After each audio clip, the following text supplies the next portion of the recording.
بيه ولا بنتيجه المباراه ولا بالمنافس بتاعه. لو هو فعلا عايز يروح لبعيد في فاينل، ممكن يوصل فاينل كاس العالم، ممكن يلعب على عطفا على المباراتين. عندك مباراتين وانت محلل. ايوه. وتقيم الاداء وتشاهد الاداء. أيوة. ممكن انه وين تضع الان المنتخب المغربي؟ لا انا شايف انه هو في المربع يعني سيمي فاينل، ممكن يوصل للفاينل. انا شايف المنتخب المغربي بقدرات الفريق وبقدرات اللاعبين على المستوى الفردي، بس انا بتكلم على المستوى الذهني.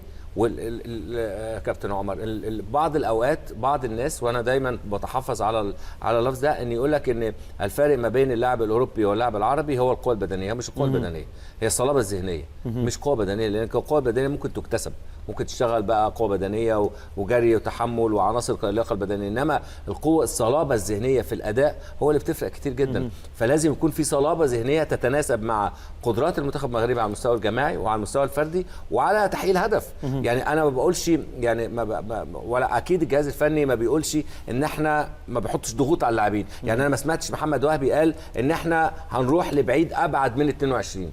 هو بيتكلم كلام واقعي جدا الماتش بماتشه، ان احنا عايزين نروح لبعيد في كاس العالم. فانا شايف ان المغرب الحقيقه بالمشاهده بتاعتي سابقا وحاليا لا، ممكن نروح لبعيد جدا في فاينل كاس العالم يعني. طيب كابتن